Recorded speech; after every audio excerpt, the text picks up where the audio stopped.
Right, welcome back to another video. My name is Brian Hafferkamp. I'm the designer and creator at Clark and Addison Gaming Company. And I just wanted to take a couple of minutes here to introduce a new product. So, On-Base Baseball was my very first game, and I made it all the way back in 2019-ish. So just before the pandemic, I guess, is when I really started work on it. I started initially to make a digital game, and then as I was searching for a game engine for the web-based game, I stumbled across using dice as a game engine, and so that's what I chose to use on the back end in the code for the web-based game. And so once I finished the web-based game, I thought, well, I bet I could pretty easily turn this into a cards and dice game, because at that point I was kind of finding the surface of the cards and dice sports game community, cards and dice baseball. And I thought, well, there's a whole group of people here. And so it has some history to it. It's like a thing, and so I turned On-Base Baseball into a cards and dice game. And the first cards that I made were, I think, very nice looking, but they weren't as functional as they could have been. And so I sort of reworked those, and that turned into the very first sets of On-Base Baseball. And as I finished the first, I did 2019 as my very first carded season. I also did some, like great teams of the 1970s, and some different World Series sets, 1960, 1975, I want to say. And so I did some just sort of like smaller sets that you can still purchase at clarkandaddisongaming.com. If you go to the baseball section, you'll be able to find those. And as I finished that season and started to kind of look at how I can improve the game for the 1970s World Series sets and some other things, I started doing things like splits, and each individual player was like, I would take and put each individual player through a little card maker that I had made. But more than that, it was really a statistical engine that I could kind of manipulate and pull some different levers and make sure that he got really close to his numbers. And so it was pretty tedious to do that for, I was doing 30 cards per team, so 30 players per team. And, 30 times 30 teams is 900 players. So that, it turned into a pretty tedious process. And I was doing everything by hand and just sort of copying the cards down, and it was just it was a lot of manual labor that was going into that. And turned out to just be too much. I'm at the time I had preteens, and I'm just sort of in the middle of life, so a full-time job. We were still traveling overseas at the time, and I just said, I gotta do this a different way. I can't, if this game is going to go forward, it has to be in a different way.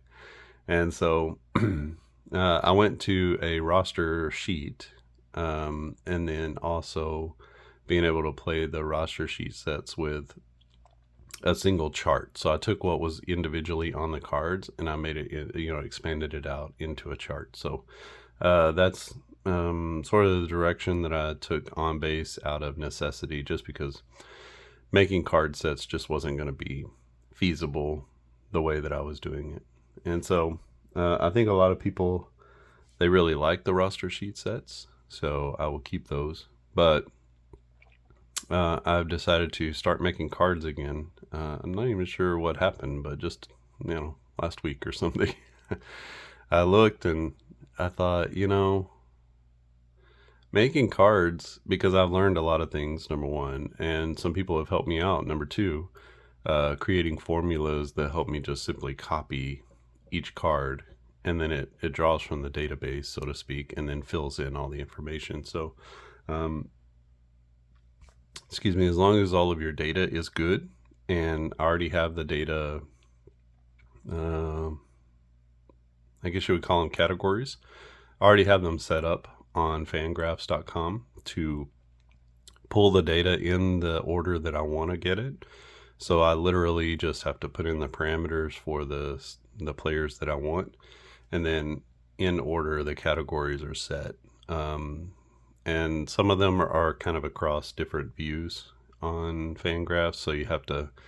I had to create some custom views for that, and so I saved them views for hitters and pitchers, and so I can literally click on that custom one, put in the parameters as far as the year and whatever else that I want to do, split teams and stuff like that. So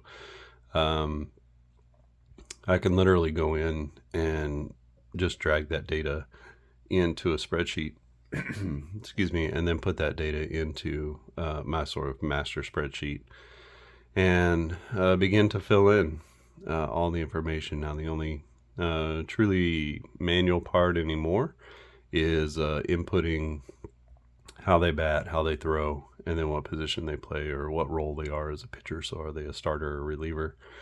So there's a little bit of manual work, excuse me, but I think I've gotten it down pretty far. Even working, I could do it in a day.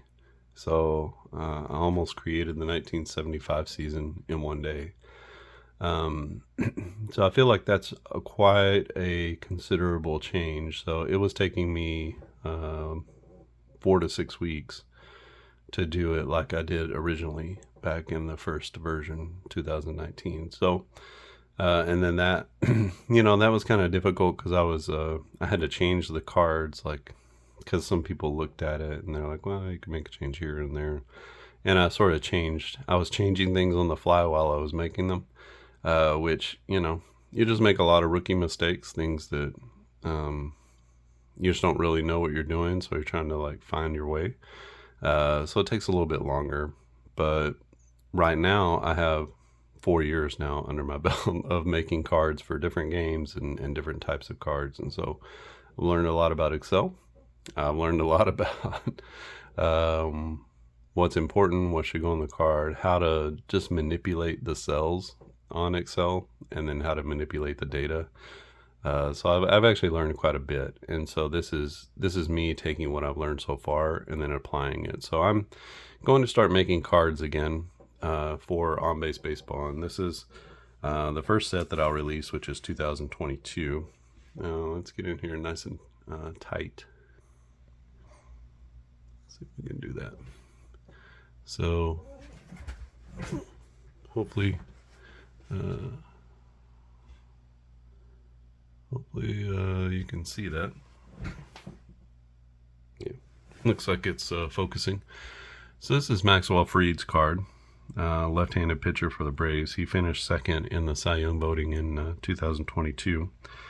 But you can see we have his name, his handedness, his role as a pitcher. And then we have his stamina. So that's going to be batter's face. That's my preferred stamina for different baseball games.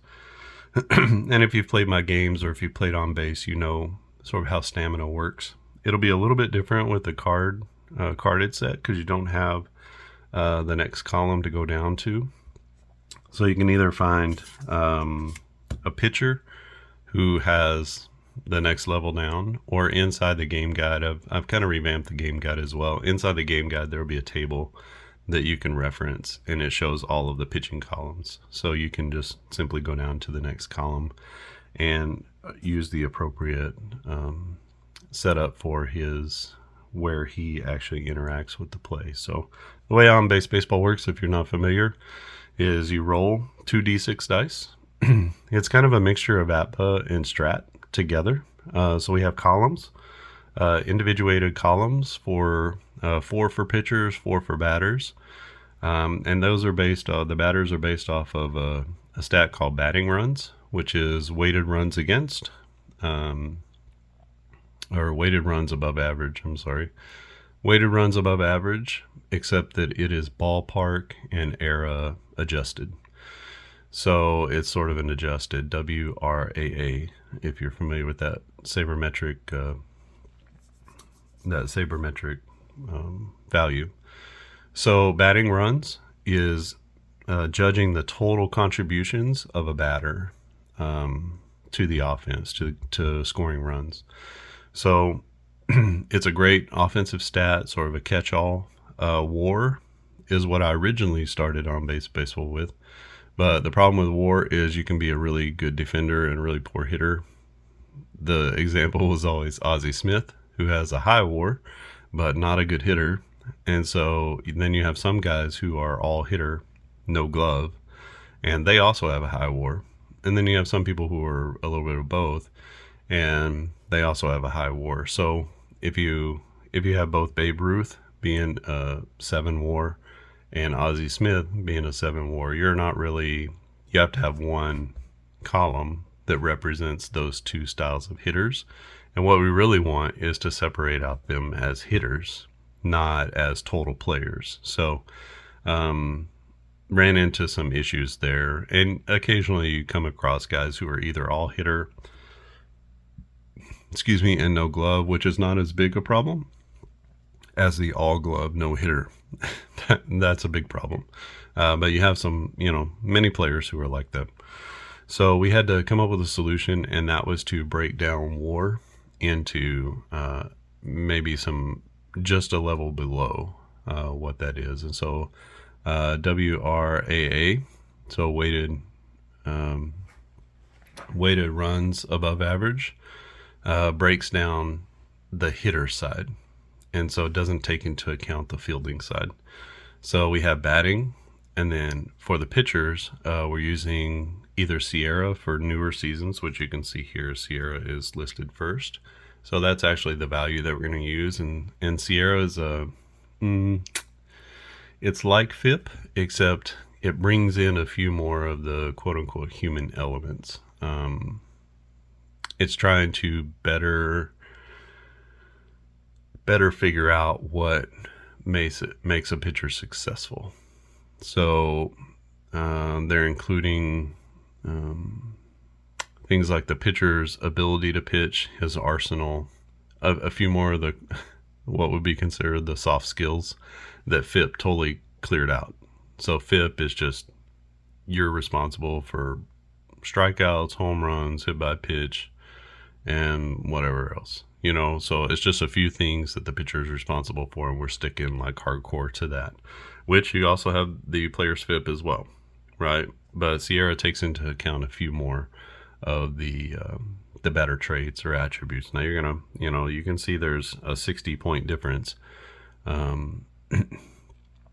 between his FIP and his Sierra. You can see there, so 270 FIP, 331 Sierra. So it's taking into account some different things. And then also we have the ERA 248. So his ERA was helped a little bit by luck, by his good defense behind him, those sorts of things, the weather, there's lots of different things that can help, but especially a good defense will help your ERA because they're not allowing runs to go through. So if you have a defense that's really good at running down balls, or they have good range, then that's going to help your ERA. So, which the Braves do. You got Acuna in right, you got Michael Harris in center, and this season they had Dansby Swanson at shortstop and Ozzie Albies at second. They've got a lot of defenders with good range. They're young, they have fresh legs, they have good range, and so that helps their pitchers out quite a bit. So you can see all the stats here. So Sierra, FIP. So when we're looking at there are 4 columns of pitchers. When we're looking at the columns for the pitchers, we're looking at Sierra. Now, if you go back, let's say the 75 season, which I also am creating, that one is going to be using FIP because there is no Sierra rating for pre-2002. So before 2002, there are no Sierra ratings. So the fallback is FIP. So that's what we go to back then. We have batting average on balls in play, whip, his K percentage, his walk percentage, and his home runs per 9. So only 0.5, 0.6 home runs per 9. So it doesn't give up a lot. You can see he only gives up 12 home runs in 185 innings pitched. And then you have sort of your traditional stats down here.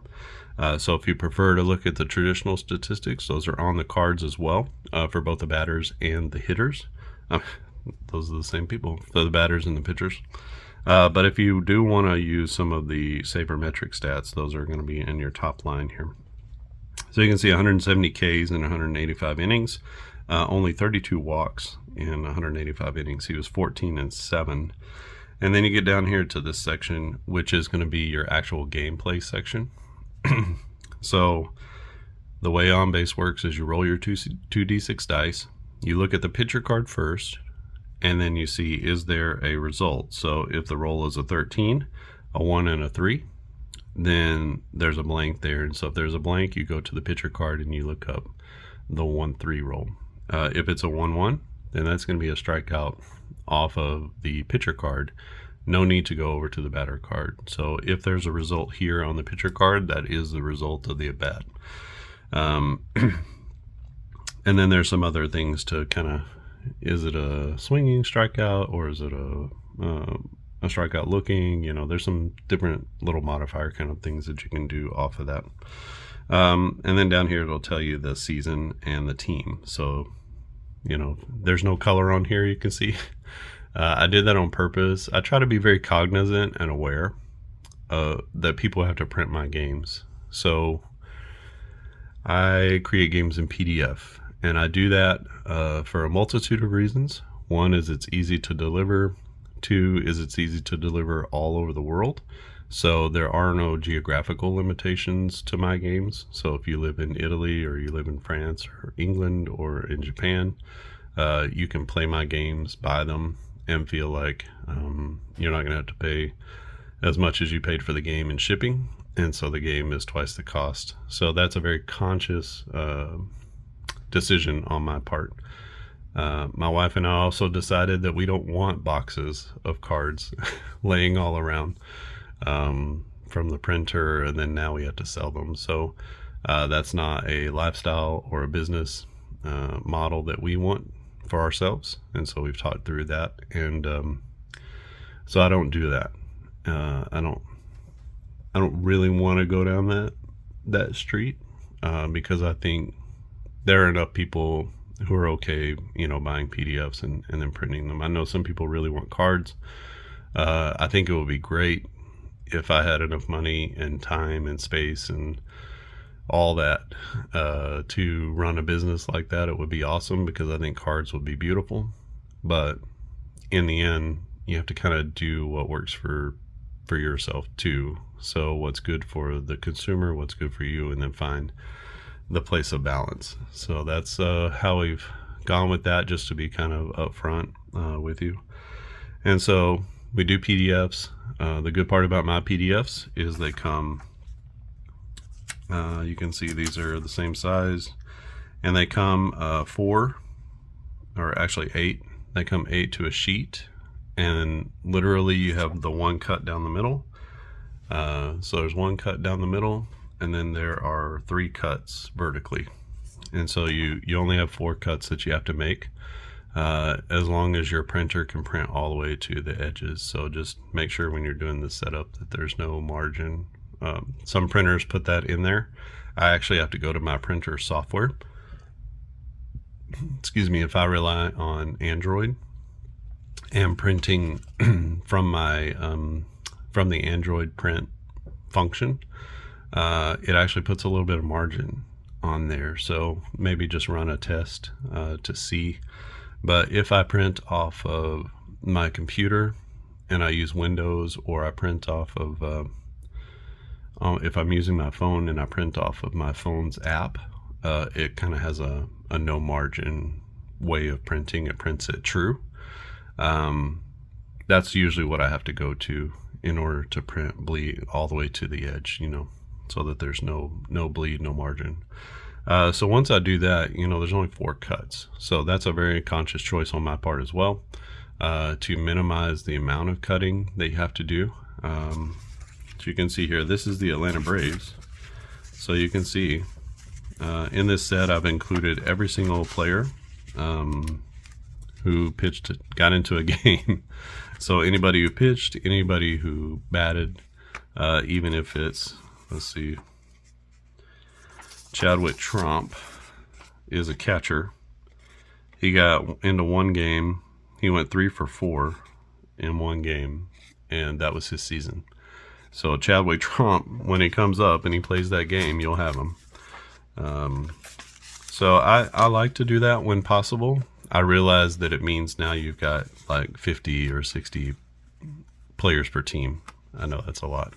But just recognize that I have put the starting pitchers first, and then the relievers second.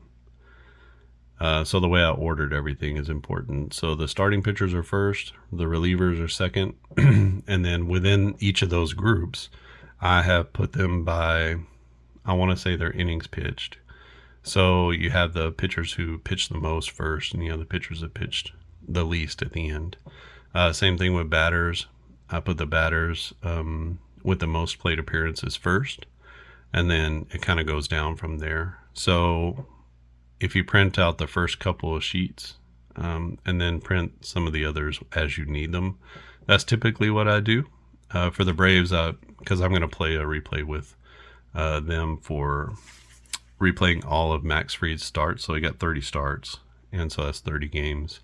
And we'll just replay each of the games against the teams that he played. So for the other teams, for the Braves, I printed everybody out. For the other teams, I'm really just trying to make sure that I get the players who are in the starting lineup that day. So that's really what I'm concerned about the most.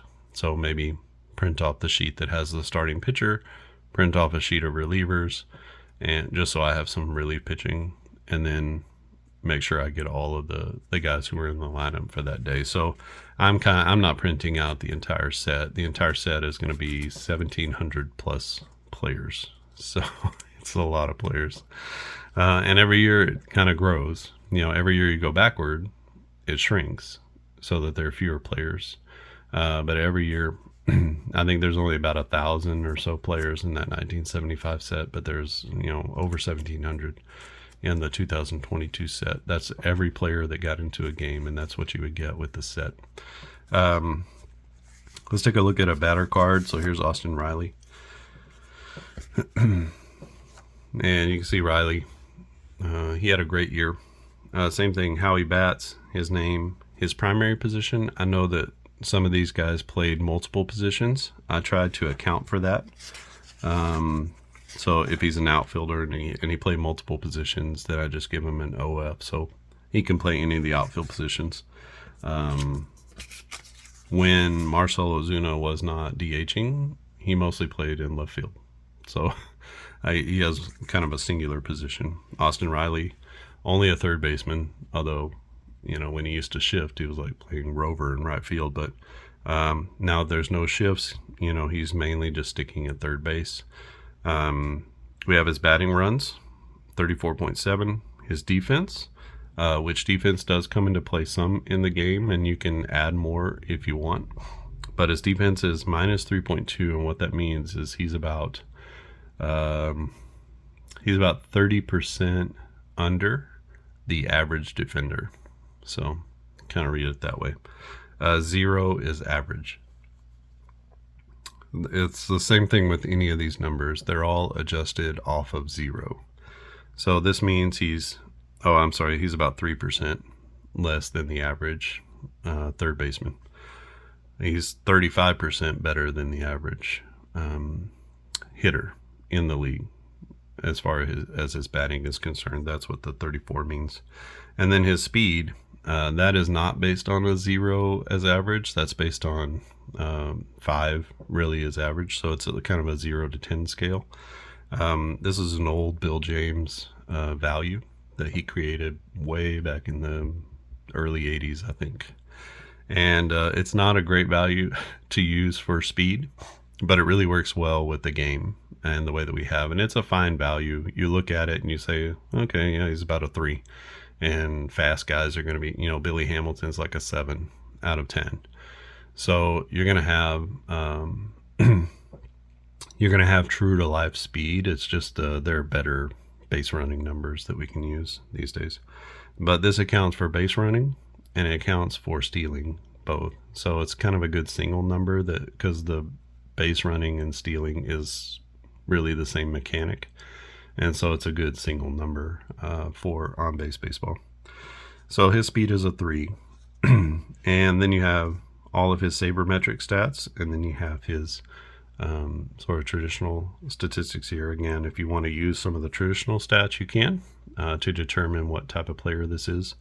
Or you can look at his sabermetric stats. So 273 average, 349 on-base percentage, which is about 30 points better than the average.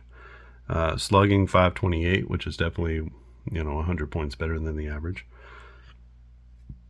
with an OPS of 878, which is going to be about 100 points better than the average. And weighted on-base average, so his WOBA was 377. 400 is considered elite with the WOBA. You look at WOBA like on-base percentage, so about 325, 330 is going to be your average player.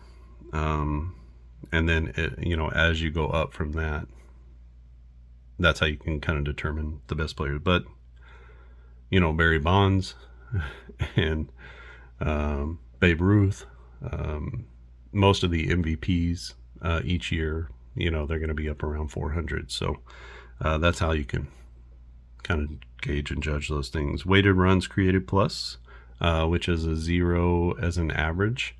So he's 43% above average in terms of his ability to create runs, which in sabermetrics is the only thing you're concerned about. And then a 5.6 WAR, which takes into account his defense and his offense and his base running. So WAR is a good catch-all to see who are the best players overall, the best overall players in the league. And then we have games and at-bats and hits and home runs and RBIs, and you'll kind of get a figure and a feel for those. And then you can see on his bottom section, so the pitchers only have a few. They have some blanks. I'm pointing to something that's not there. So the pitchers only have a few here and some blanks. But the batter has everything filled in. Now this is based off of a player with 30. You can see up here 30 plus batting runs. So that's like the highest column. So Max Fried is in the highest column for a pitcher. Austin Riley is going to be in the highest column for a batter. And then you can see this is sort of his outcome soup, if you will. So in our previous example, if you had a 13 for the pitcher and it's a blank, then you would go to the 13 here, and then that would be a ground out. And then the D9 or D10 if you're rolling a D10. But if you're using the on-base app, it has a D9 there. And the D9 will tell you where did that ground out go. And then you'll decide how things go on the bases as well. There are some extra modifiers here, like this is a long single, a single with an asterisk. So that means a batter with a 6 or higher speed will get in with a hustle double. And all of the base runners will take the one base for the single plus an extra base for the long single. It's like a hit down the line that a batter, it takes the fielder a minute to get to it, and the batter, goes in for a hustle double.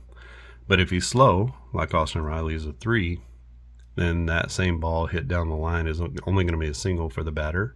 But because the fielder has to go so far to get to it, whether it's in the gap or down the line, that runner is able to take the extra base. So you would go first to third or second to home on a ball that's hit into the gap or down the line. So I was trying to simulate that long single, which, if you hit it into the gap and the outfielder gets to it before it gets to the wall, but he's still pretty deep, you're going to be able to go first to third. Almost anybody is going to be able to go first to third on a hit like that. So That's trying to simulate that type of at bat, that type of hit. We have the arrow going forward, so this would be a ground out, a fielder's choice. The batter is out, and all the runners move up one base. You do have the same for a fly out, so it's like a deep fly out where all the runners advance automatically. You have some split results here. So there's a double and a triple -7. So if it's a 7, if the D9 is a 7, 8, or 9, then it's a triple. Otherwise, it's going to be a double. So that's how you read those. Same thing over here. If it's a 2, or from a 2 to a 9, it's going to be a walk. Otherwise, if it's a 1, then it's a hit by pitch. So that's how you read those. Same thing with the lineouts and the pop-ups. The pluses mean an error check. So there's an error check on a ground out and a fly out. There's also an error check on, sometimes you have a single with an error check. Here it is. Sometimes you have a single with an error check, and so that has a plus sign too. So it's a single, and then you check to make sure that the fielder didn't make an error. And the way errors work is you roll the D9, and if it's a 1 or a 2, then you'll need to check the player's defensive rating. If the defensive rating is a minus, then that player can make an error on a 1 or a 2. If it's a plus, let's see, I don't know. Okay, so Adam Duvall has a plus 1.1. You can see it's not a negative. So he can only make an error if it's a 1. So same thing, Dansby Swanson, a huge defensive player.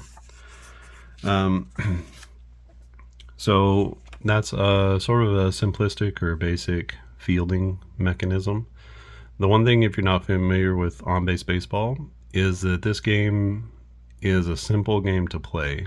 It's fast. You can play it in under a half hour.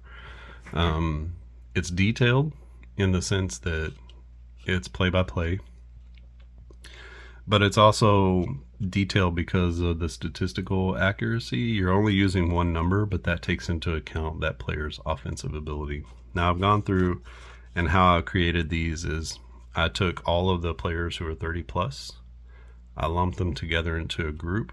I figured out their average.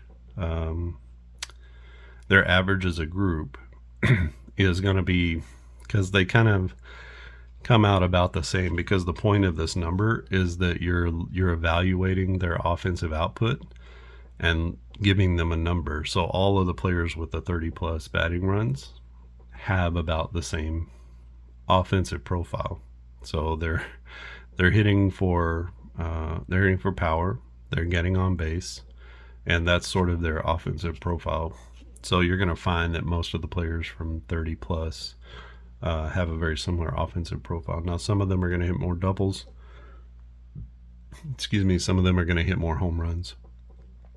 Some of them are going to take more walks, but they're all going to be kind of grouped together in the similar offensive profile. And as I evaluated to try to find out where do those lines fall for those different hitters, that was how they shook out, was into the 4 columns that I did.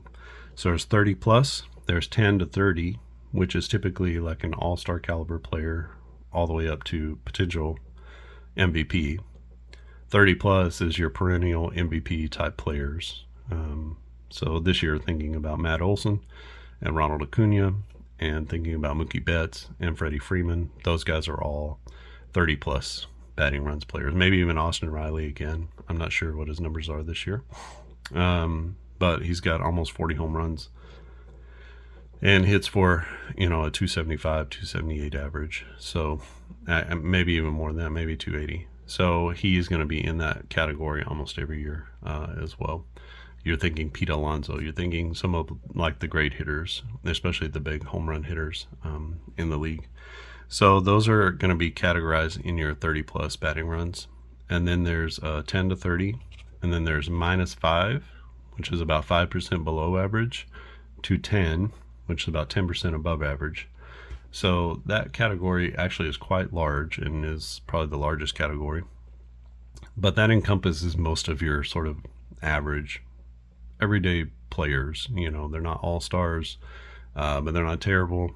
There's kind of average players. And then there's everyone -5 and below. And that's going to be a lot of your pitchers. When pitchers are hitting, it's going to be more of your defense first type players. Because remember, that's an offensive statistic. So if you have had a bad offensive year, you're going to be in that category. And then I developed all of the outcomes based off of, I don't know, I probably did 1,000 rolls, 10,000 rolls. I don't know. I made a little a dice roller that would roll as many times as I want. And then I come out with particular numbers. Now, the way it goes, if you rolled 1,000,000 times, all of these numbers shake out this way. If it's a double, like 33, 44, 66, that is about a 2.5%, 2.7% chance. And then all of the other numbers are about a 5 to 5.5% chance. So if you are looking at your statistics and you're saying, okay, for batters who are in the 30 plus range, their percentage of singles is 17%. Then all you have to do is match up the singles so that they get to 17%. So that would be 3 plus a 2, right? So it would be 3 5s plus a 2 would get you right around 17%. Because there's a little bit of an opportunity for the pitcher to kick in and take away some of those hits, I always make sure it's a little bit above average. So I recognize that if you really run the numbers, 3 times 5.4 is, what is that? That's almost 16%. Plus another 2.7 is more than 16%. But if you put it up a little higher, it'll sort of shake out in the end. So you can see for Riley, he's got 1, 2, 3. So he has 3 singles here. He has about a 5.4% chance to hit a home run, which is, if you look at his home run percentages, that's right about right. You can also massage these numbers. That's what I want to make sure that I say too. If you don't like the outcomes that come out on the card, the game engine is totally open to you. In fact, when you receive the set, you're going to get the game engine itself on a sheet of paper. So you can actually make the cards what you want. If you want guys to have a little bit less in the home run department, like here you can see, this is the same. It's the same thing, except he has a 66, so it's only about a 2.5% home run chance. He had 23 home runs, and his home run percentage is probably around 23%. There are some home runs that do come off of pitcher cards, but it has to be a pretty bad pitcher. I don't know if I have. Yeah, here's one. Jesus Cruz, who had 7 games that he got into, and he has a home run on a 22. So that would bump up effectively Eddie Rosario's chance at a home run from 2.5 to 5 if he's facing a pitcher like that. So it's really just based off of percentages and working off those percentages. Now you can see that there's a little discrepancy here because he's got 23 home runs, he has 5, but they each have the same home run total, or the same home run chance, the same home run number. But some of the other numbers are going to be definitely a little bit different because he's a -11 and he's a -6. So these should not be the same card, although maybe they are. It looks like it is. Maybe I just messed up on the Eddie. Because these two should be the same card. I have to go back and double check that. But you can see here, he has a home run here. Home run, or if it's a K, if it's an 8 or a 9 on the D10, then it's going to be a strikeout. Otherwise, it's going to be a home run. So that splits his home run chance to the right percentage. So we're just trying to work with the percentages here. And one thing you have to remember about this game is out of the box, it plays very easily, and it's not abstracted. These are actual numbers, but you have to realize I'm averaging large groups of hitters. So it's based off of their batting runs. It's not based off of their statistics. Not based off. I'm not grouping together guys who had a certain number of home runs. So you can get to this batting runs many different ways. It's averaging those players. So maybe you don't, maybe you like that, maybe you don't. It makes it really easy to play, but it also doesn't allow for some of the statistical variance that maybe you would expect from some of these games, because I'm not going through and individually manipulating every single player so that these outcomes represent his season in terms of his numbers, his traditional numbers. I'm representing his season as this batting runs number. So if you see some discrepancies, or you're like, hey, this guy hit 12 more home runs than normal. Well, one, it's possible for Eddie to do that because Eddie has 30 home runs this year.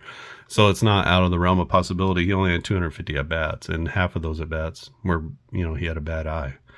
So there are certain things that take into account, and you're like, well, how could he even be close to Marcell Ozuna? But I think they're about 10 home runs apart this year. And so he is that kind of player.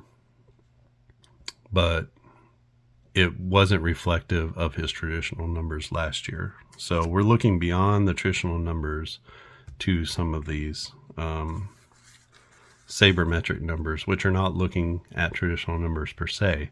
They're looking at production. And so the more you play, the better your number, or the worse your number, depending, if you've been bad, your number gets worse. And if you're a bad player with very few at-bats, you're not going to go far off of that zero average, or zero as an average player. But if you're bad and you played a lot of games, it's going to be reflected on your number. If you're good and you played a lot of games, that's also going to be reflective of your number. So just a different way to do things. Very unique, I think, within the gaming community. So if you want to try something new, this is a good opportunity to try that. So we have all the batters here. Like I said, there's 1,700 players. And I think I've covered most everything. But basically, you roll off of the batter or the pitcher card first. If it's a blank, you go to the batter side, and then you take your outcome from there. There's some different sort of baseline rules for running and for stealing. Stealing is just looking at his speed number. You can round up or down however you want to. I give you that option. I would round down to 2. So if you roll the dice and it's a 1 or a 2, he's safe. If it's a 3 all the way to it's a 3 to 9, then he's out. Now realize that all of the stealing chances are based out of a base 9 system, not a base 10. So if you use a D10 dice, that's fine. But if you roll a 10, just roll it again. Or if you don't care and you want to do it off of a base 10 system, that's fine. It's really not a big deal. This speed rating is technically off of a base 10 system. It's a 0 to 10 system for that. So it's not going to break the engine if you use a D10 for the base running. So a 1 to 2, he would be safe. Let's see. And so for Eddie, a 1 to 4, or if you want to round that up to a 5, then a 1 to 5, he would be safe. And use the same base running mechanic for tagging up and for taking extra bases as well, which, those are things that you are free to do. One of the other things, the last thing, this video is getting long, the last thing I want you to remember is this game engine is built so that you can build on top of it. So this is like giving you a skeleton of a game. The game can be played as is very quickly and very well. I've played a lot of games with on-base baseball over the years, and it plays just fine. All of the situations lend themselves to the play. But if you want to add even elements from other games, let's say you like the base running from another game, or you like the rare play system from another game, or you like the fatigue system from another game, bolt it on, add it to this game, bring that in. And what I wanted to do all along was to give you a basic game that you could then go and create the game that you want to make. If this is the kind of game you wanted to play and you just play it right out of the box, great. I'm glad that I created a game that you were looking for. If you want to bring in some other elements, if you wanted to bring in some other elements from other games, then bring those in and play those as part of this game. So just to give you some sense of what on-base baseball is really supposed to be, how that was supposed to be for the community. Intentionally, I have made this game light. I made it easy to print. I've made it easy to cut the cards. I'm giving you all the players so that you can actually do a replay. I've made it so that it's chartless. There is no need to go to a chart. The chart is on the cards. There's some pitcher batter interaction, which doesn't happen with some other games. It's not a 50-50 game. It is one roll, and you go off the pitcher card first. The pitchers do have some control. Like if you play out some games, you'll realize that the bad pitchers give up more than the really good pitchers, and the ones in between are kind of average, middle of the road pitchers, and a lot of their results are going to come from the hitters. So the hitters have a little bit more play for those pitchers that are in the middle. So I've tried to think through, most everything as I've watched other games, as I've looked at other games and the way they play. Now I've diverged and done some sometimes crazy things with other games that I'm playing or making. But with this one, I was really trying to create a competitor for APBA or Strat, some of those sort of mainline games, but based completely on sabermetric statistics. So this game is totally based on sabermetrics. In fact, the game engine runs off of these sabermetric stats. So it's a different take and a different look at the game of baseball, a more modern look at the game of baseball. And I'm sure that those games have like sophisticated computer models and simulations where they take all of the traditional stats into account, and I'm sure they watch tape and all that kind of stuff. But what I'm doing is going straight off of these numerical values that have been calculated already, including values that have been calculated into the past. So defense and speed and batting runs have been used throughout baseball history. So you can actually go back and see what Babe Ruth's numbers were. So it is possible for this game to sort of use those those sabermetric stats, and FIP, it has been calculated all the way back to the beginning as well. So we have access to a lot of information out there and a lot of numbers throughout baseball history. So there's not really any limit to the number of teams that can be created. My intention was always to give this game away and to give you the game engine, which you can download at any time on the at onbasebaseball.com. But I think you can get it. I think I put it on clarkandaddisongaming.com as well. But for sure at onbasebaseball.com you can get it.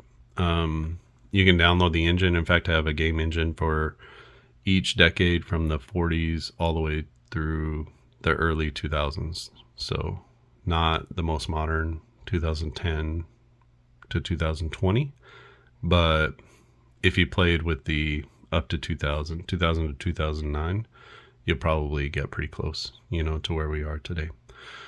So I have those decade charts, game engine charts that you can use to play with players from those decades, or take players from today, put them in a 1940s environment, and you can play baseball with them as well. So they're just things that you can do with this game to pull it, stretch it, take it apart. It's a little bit modular, so you can bolt things on or take things off or bring in other games or whatever you want to do with it. It's maybe the most flexible baseball game on the market to be able to create not just the season that you want with the players, but you can create the game that you want to play. So it's very unique. And so if you're a DIY kind of guy or girl and you want to play like you just I wish I had these elements, but then I wish a game could bring in this.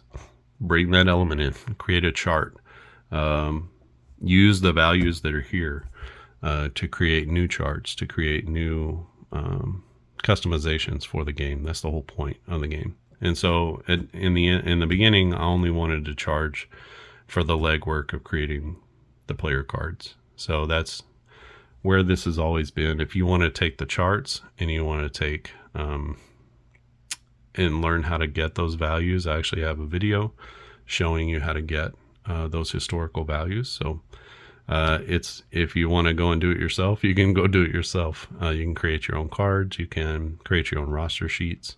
But if you want to get those things already put together, then that's where you'll have to pay. But the game itself is not, it is free of charge. It's out there, and you can get it if you want to put in all of the work to do the player side yourself. And these are not difficult statistics to find. You can find them at fangraphs.com. You can find them, I think it's called RBAT, and that's the value on Baseball Reference, if you wanted to use Baseball Reference. So not difficult to find these values. RBAT is a little bit different than batting runs, but it's not that much different. Your player's most likely going to be in the same grouping as they would be normally. Okay, well, I think that's it. This set is going to go for $20, just like all of my other on-base baseball sets.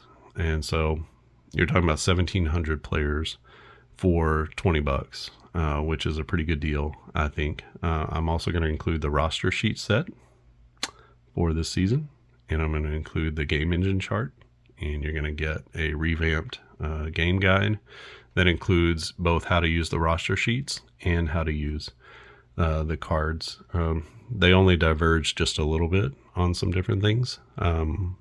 The game mechanic is the same. It's just how you do a few other things that's a little bit different. And what else? The score sheet. So there's an on-base score sheet, and that'll come with the game as well. Actually, a couple of different kinds. One is at-bat by at-bat. So it only has like 6 columns, but you go down each column. It's like you can have up to 6 at-bats for each player. And then that also gives you space to do totals and tallies. So that's a good part of that. And then I have one that's sort of the traditional inning by inning score sheet. But it doesn't allow you to do tallying any totals at the end. So you would just kind of have a traditional score sheet that goes up to 12 innings or so. And then you would have to print another score sheet on the back to continue a greater than 12 inning game or make it up. And so that will come with the game as well. Yeah, I think that's it. So it'll be going up soon at clarkandaddisongaming.com, and I'll make an announcement here. I'll make an announcement on social media. But I just wanted to kind of walk through the reboot of the on-base baseball cards, just so you can see what I've been working on and what's coming next for the game. And like I said, 1975 will be quick off of the heels of that. In fact, I may release them together, not in the same package, but release them both seasons at the same time. Again, 1975. Not sure what the pricing point would be for that. Maybe 17, as it's an older season with fewer players. So maybe that might be a little bit less. Not sure. Traditionally, I put all my sets at $20, so that's traditionally how it's been. So, give me some thoughts. What are your thoughts on the cards? What are your thoughts on rebooting them? Is this something you're interested in? Is it something that you'd like to participate in? Is there something that you see that could be, that could be made better? Because I haven't released these yet, so I like to try to get it as right as I can, so I don't have to re-release things and people don't have to reprint. But if you see some errors or things like that, or things that could be improved, I'm all ears to listen to those things. It's the community that has grown and helped on base get to even the place that it is right now. So this was the first game for me, total newbie, having not grown up playing cards and dice games. And there were others in the community who've been here for a long time and been doing this for a long time who helped me out, who gave me a lot of advice, gave me a lot of design advice, in terms of like how big things should be, or how crowded they should be, or what should be on the cards and stuff like that. So it's been super helpful, actually, the community's input into my games, and so I've sort of kept that aspect. So you have not total reign to tell me what to do, but you have free reign to give your suggestions. I'm not going to balk. I may not do them because it might not fit into my vision, but you are free to tell me, hey, I think this would be better. And so you can either leave a comment here down in the comment section, or you can go to the Clark and Addison Gaming Company Facebook page, join the Facebook page. It's a private group. And then you can join and we can have more of a conversation there, ask your questions, or give praise or criticism or whatever you want to do there. It's fine with me. Or you can email me at clarkandaddisongaming@gmail.com, and you can send an email directly to me if you just want to keep that in an email. So I'm open to any of those things. If you haven't click subscribe.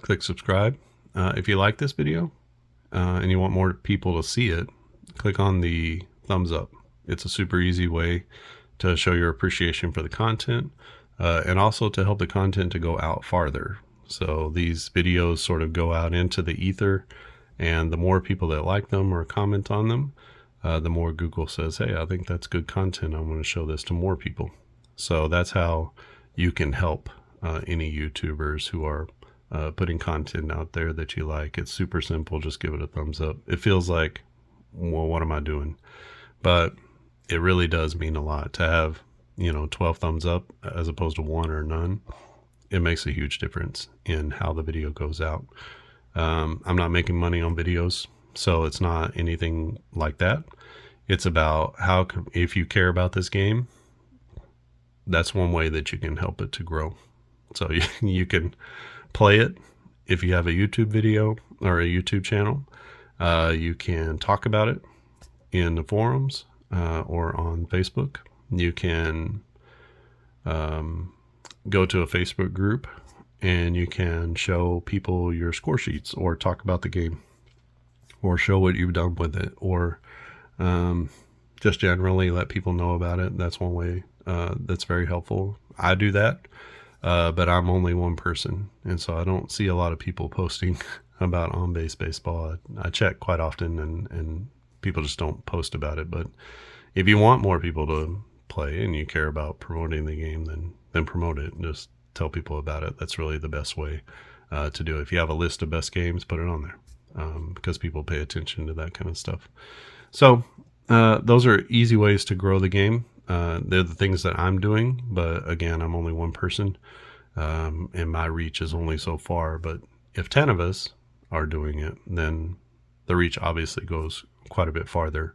And as kind of an outsider myself, not been in the community for a super long time, sometimes community members who've been there for longer have a little bit better reach. So more reach and more cachet, as they say. All right. Well, I think that's it from here. Look for this set to come out pretty soon, probably in the next week or so, maybe less, because the set is ready to go. Just need to double check everything, make sure everything is correct, and then we should be good to go on that. Again, if you have questions or comments, leave them down in the comment section below. I appreciate everybody's support. If you have not seen this game or supported this game, consider going over to clarkandaddisongaming.com, and then just click on the baseball tab at the top, and you'll see all of the on-base baseball sets and seasons, along with some of my other baseball games that are available. You might have to kind of go through to page 2 or 3 to find some of the on-base stuff, but Quick Play Baseball is there. On-base baseball is there. I think On-Base Advanced I put on there as well. So there's several baseball games that you can choose from. The Game of Dice Baseball will be coming soon as well. All right. I think that's it from here. Thanks for watching, and I'll see you again next time.